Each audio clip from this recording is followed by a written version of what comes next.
Hello everyone, welcome back to my channel study only science. Science की class में आप सभी लोगों का स्वागत है। मध्य प्रदेश जीके का हम चैप्टर कर रहे हैं और टॉपिक है हमारा मध्य प्रदेश का अफवाह तंत्र। तो इससे रिलेटेड हम एमसीक्यूज करेंगे। सभी परीक्षाओं के लिए वेरी हेल्पफुल है क्लास, चाहे आप एमपी की किसी भी जॉब की तैयारी कर रहे हैं।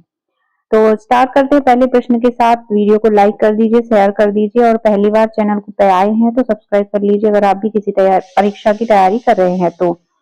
पहला प्रश्न, मध्य प्रदेश का सबसे बड़ा अफवाह तंत्र कौन सा है? तो एमपी का सबसे बड़ा अफवाह तंत्र है गंगा यमुना अफवाह तंत्र। ऑप्शन ए सही हो जाएगा। नेक्स्ट प्रश्न है, मध्य प्रदेश में अफवाह तंत्र को कितने भागों में विभक्त किया गया है? ऑप्शन है 4, 8, 6 और 5। तो इसका आंसर है 6 अफवाह तंत्रों में विभक्त किया गया है। अगला है, मध्य प्रदेश में किस नदी को मध्य प्रदेश की जीवन रेखा कहा जाता है? ऑप्शन है चंबल, नर्मदा, शिप्रा और बेतवा। तो मध्य प्रदेश में जीवन रेखा कही जाने वाली नदी का नाम है नर्मदा। अगला प्रश्न है, नर्मदा बेसिन का कुल क्षेत्रफल कितना है? ऑप्शन है 96,000 वर्ग किलोमीटर, 78,289 वर्ग किलोमीटर, 84,392 वर्ग किलोमीटर या 98,796 वर्ग किलोमीटर। तो नर्मदा बेसिन का जो कुल क्षेत्रफल है वो है हमारा 98,796 वर्ग किलोमीटर। डी ऑप्शन राइट हो जाएगा।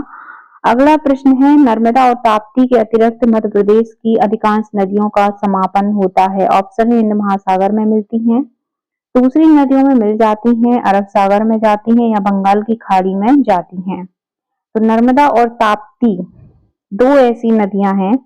इसके अलावा एक और नदी है माही, जो कि ये तीनों नदियां पूर्व से पश्चिम की ओर बहते हुए कहा जाती हैं।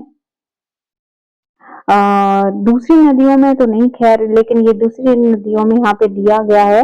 तो ये अरब सागर की खाड़ी में मिलती हैं। ठीक है, अरब सागर में गिर जाती हैं जो कि पश्चिम में है। ठीक है, बाकी नदियां जो है बंगाल की खाड़ी में गिरती हैं, बड़ी बड़ी नदियां। ठीक है, तो यहाँ पे इनको दूसरी नदियों में मिल जाती हैं। ऑप्शन बताया गया है, ऑप्शन बी सही हो जाएगा यहाँ पे आंसर हमारा। अगला प्रश्न है, मध्य प्रदेश में नर्मदा नदी का उद्गम स्रोत माना जाता है। नर्मदा नदी का उद्गम स्रोत है अमरकंटक से निकलती है। कहां से? अमरकंटक से निकलती है। अगला है, नर्मदा, ताप्ती और माही क्या हैं? तो इनका भी मैंने जिक्र किया कि पश्चिम की ओर बहने वाली नदियां हैं, पश्चिम में बहती हैं ये। और नेक्स्ट प्रश्न है, निम्नलिखित में से कौन सी नदी पश्चिम की ओर बहती है? ऑप्शन है नर्मदा, गोदावरी, गंगा और यमुना। तो कौन सी नदी है जो पश्चिम की ओर बहती है? नर्मदा नदी। अगला प्रश्न है, मध्य प्रदेश की सबसे लंबी नदी कौन सी है? ऑप्शन है चंबल, पार्वती, बेतवा या नर्मदा। तो जो नर्मदा नदी है वो सबसे लंबी नदी है मध्य प्रदेश की। नेक्स्ट प्रश्न है, मध्य प्रदेश में शिप्रा नदी का उद्गम किस स्थान से होता है? ऑप्शन है अमरकंटक पहाड़ी, कागरी वरली पहाड़ी, मिजो पहाड़ी या कैवई पहाड़ी। तो शिप्रा नदी का उद्गम जो है एमपी के अंदर कहां से होता है? काकरी बरही पहाड़ी से। अगला प्रश्न है, मध्य प्रदेश में रेवा नाम से किस नदी को जाना जाता है? रेवा नाम से चंबल या नर्मदा या ताप्ती या शिप्रा। तो रेवा नाम से जाने वाली नदी नर्मदा नदी है। और नेक्स्ट प्रश्न, इसके अलावा मध्य प्रदेश में ओमकारेश्वर नर्मदा के अतिरिक्त किस नदी के संगम पर स्थित है?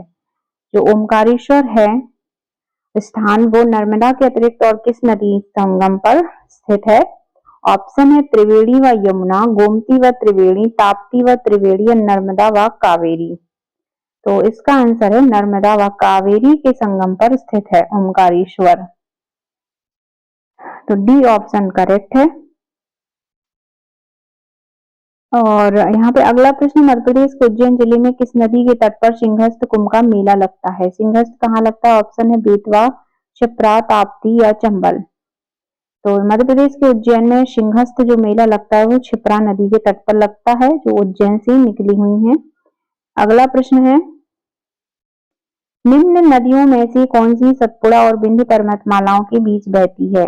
ऑप्शन है नदी नर्मदा, ताप्ती, माझी, साबरमती। तो सतपुड़ा विंध्य पर्वतमालाओं के बीच से बहती हैं, वो है Narmada. Is the right answer. अगला है, निम्नलिखित नदी घाटियों में से किस नदी घाटी पर राजा सौरस के कंकाल अवशेषों के जीवाश्म का उत्खनन हुआ था? ऑप्शन है बेतवा, तवा, नर्मदा और चंबल। तो इसका आंसर है हमारा नर्मदा। ठीक है, किस नदी घाटी पर राजा सौरस और कंकाल के अवशेषों के जीवाश्म का उत्खनन हुआ था? ठीक है, तो ये हमारी नर्मदा नदी के तट पर ही है। अगला है, मध्य प्रदेश में काली सिंध नदी का उद्गम किस जिले से होता है? ऑप्शन है देवास, उज्जैन, इंदौर और धार। तो काली सिंध नदी का उद्गम जो है किस जिले से होता है? देवास जिले से होता है। ए सही है। अगला प्रश्न है, मध्य प्रदेश की मान नदी किसकी सहायक नदी है? ऑप्शन है गोदावरी, चंबल, नर्मदा और यमुना। मध्य प्रदेश की मान नदी जो है वो नर्मदा नदी की सहायक नदी है। नेक्स्ट है, तवा, देनवा, शक्कर निम्न में से किस नदी की सहायक नदियां हैं? ऑप्शन है चंबल, नर्मदा, ताप्ती और क्षिप्रा। तो तवा, देनवा और शक्कर किन नदियों की सहायक है? नर्मदा नदी की सहायक है। नेक्स्ट है, मध्य प्रदेश में तवा एवं नर्मदा नदी का संगम किस स्थान पर होता है? ऑप्शन है बांद्रा मान, पिपरिया, मठकुली और मड़ई। तो तवा और नर्मदा नदी का संगम स्थान है बांद्रा मान। ए सही है। अगला है, नर्मदा की बाएं तट पर मिलने वाली सहायक नदियां कौन सी हैं? तो जामनीर है, तेंदुनी है, बारना है या तवा है। तो नर्मदा के बाएं तट पर मिलने वाली जो सहायक नदी है उनमें से वो है तवा नदी। अगला प्रश्न है, मध्य प्रदेश में वर्धा नदी का उद्गम कहाँ से होता है? ऑप्शन है बैतूल, उज्जैन, सिवनी या छिंदवाड़ा। तो यहाँ पे मध्य प्रदेश में वर्धा नदी है उसका उद्गम होता है बैतूल से। ठीक है, ए आंसर सही है। अगला है, मध्य प्रदेश में नर्मदा संरक्षण व शुद्धिकरण के उद्देश्य से नमामि देवी नर्मदे यात्रा कब प्रारंभ की गई थी? वेरी इंपॉर्टेंट प्रश्न है। ऑप्शन है 11 दिसंबर 2016 से, 16 नवंबर 2016 या 13 अक्टूबर 2016 या 17 सितंबर 2016।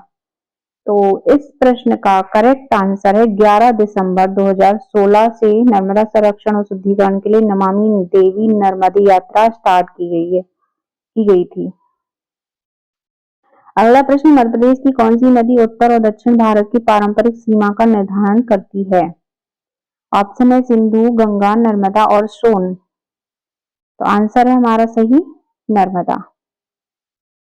अगला है, नर्मदा एक अलग जल निकासी पैटर्न को दर्शाती है, क्यों दर्शाती है? ऑप्शन है यह पश्चिम की ओर बहती है, या एक दरार घाटी से होकर प्रवाहित होती है, भी कई सारी नदियों के पास नहीं है, और ये है एक छोटी नदी है।